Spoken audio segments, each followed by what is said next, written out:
Hi friends, welcome to Sangees Cafe. So இன்னைக்கு இந்த வீடியோல வந்து கடலை மிட்டாய் எப்படி செய்யலாம்னு பார்க்கலாம். So ரொம்ப கிறிஸ்பியா, டேஸ்டியா, ஹெல்தியான ஒரு ஸ்வீட் ரெசிபி இது. So 90s கிட்ஸ்க்குன்னு பாத்தீங்கன்னா இது ஒரு ஃபேவரட்டான ஸ்நாக் ரெசிபி இது. வாங்க இது எப்படி செய்யலாம்னு பார்க்கலாம். ஸோ ஒரு கப் அளவுக்கு பச்சை வேர்க்கடலை எடுத்திருக்கேன். ஸோ நல்ல ஒரு ஹெவி பாட்டம் கடாயாக எடுத்துக்கோங்க. இதை நல்லா வறுத்து எடுத்துக்கலாம். ஸோ ஒரு 10 நிமிஷத்துக்கு லோ ஃப்ளேம்லேயே வச்சு இதை நல்லா வறுத்து எடுத்துருங்க. ஸோ ஹை ஃப்ளேமில் வச்சு வறுத்திங்கன்னா கொஞ்சம் கடலை வந்து கறந்த மாதிரி ஆகிடும். ஸோ ஸ்வீட் செய்யும்போது கொஞ்சம் கசப்பாக இருக்கும். அதனால் லோ ஃப்ளேம்லேயே வச்சு இது நல்லா வறுத்து எடுத்துருங்க. ஸோ நீங்கள் இப்படி லைட்டாக இப்படி எடுத்து பார்த்தீங்கன்னா அது நல்லா தோல் வந்து உறிஞ்சி வரும். இப்போ இது ஒரு பிளேட்டில் போட்டு இது கொஞ்சம் ஆறின பிறகு இதோட தோலெல்லாம் உரிச்சி எடுத்துக்கலாம். ஸோ வேர்க்கடலை வந்து நல்லா தோல் உரிச்சிட்டு எடுத்து வச்சுருக்கேன். அதே கப்பில் வந்து வெல்லத்தையும் எடுத்து வச்சுருக்கேன். அப்புறம் கொஞ்சமாக ஏலக்காய் பொடி, ஒரு பிஞ்ச் அளவுக்கு சால்ட்டு, ஒரு பிஞ்ச் அளவுக்கு சுகர் இதில் எடுத்திருக்கேன். ஸோ இப்போ ஒரு கடாயில் வெல்லத்தை சேர்த்துக்கலாம். ஸோ இந்த வெல்லம் முழுங்குற அளவுக்கு இல்லை கொஞ்சமாக தண்ணி சேர்த்துட்டு இதை நல்லா வந்து கரைச்சி எடுத்துக்கலாம். ஸோ இந்த வெல்லத்தில் ஏதாவது கல் மண் அந்த மாதிரி இருந்துச்சுன்னா அதுக்காக தான் இந்த மெல்ட் பண்ணி நம்ம எடுத்துக்கிறோம். இப்போ இது நல்லா கரைஞ்ச பிறகு நம்ம இதை ஃபில்டர் பண்ணி எடுத்துக்கலாம்.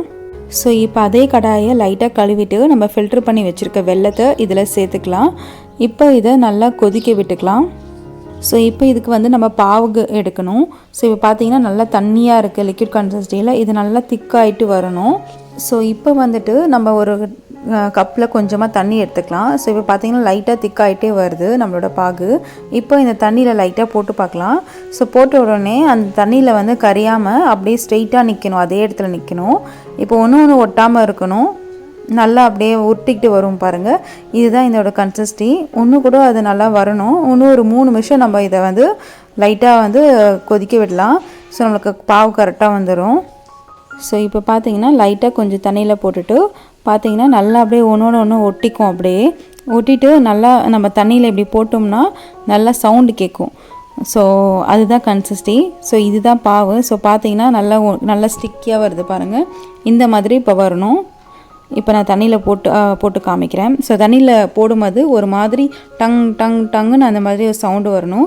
ஸோ அதுதான் அதோட கன்சிஸ்டி.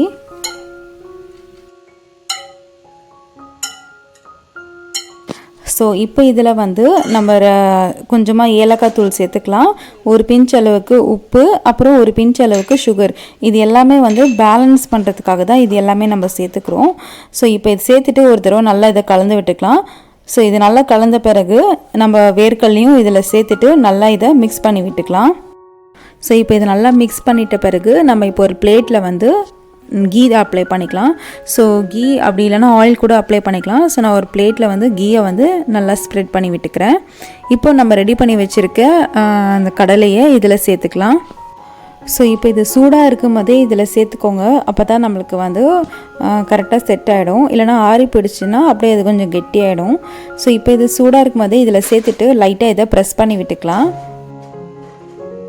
இப்போ இதை நல்லா ஸ்ப்ரெட் பண்ணிவிட்டு நல்லா இதை அழுத்தி விட்டுக்கலாம். ஸோ நல்லா இதை வந்து ப்ரெஸ் பண்ணி விட்டுங்க. அப்போ தான் வந்து உள்ளே எதுவும் கேப் இல்லாத அளவுக்கு இது நல்லா ஃபில் ஆகிடும். ஸோ நல்லா ப்ரெஸ் பண்ணிட்ட பிறகு கொஞ்சம் இதை ஆற விட்டுடலாம்.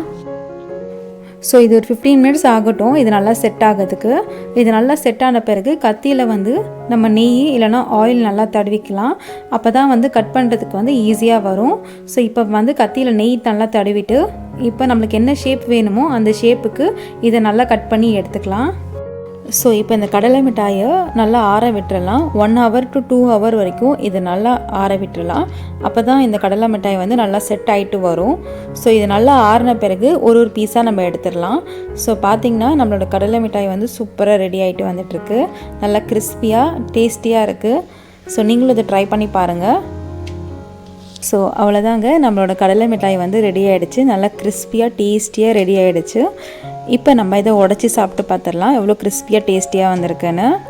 ஸோ உங்களுக்கு இந்த வீடியோ பிடிச்சிருந்துச்சுன்னா மறக்காமல் லைக் பண்ணிவிடுங்க, சப்ஸ்கிரைப் பண்ணிக்கோங்க, அண்ட் பக்கத்தில் இருக்க பெல் பட்டனையும் சேர்த்து ப்ரெஸ் பண்ணிவிடுங்க. அப்புறம் உங்கள் ஃப்ரெண்ட்ஸ்க்கு ஷேர் பண்ணுங்கள். தேங்க்யூ.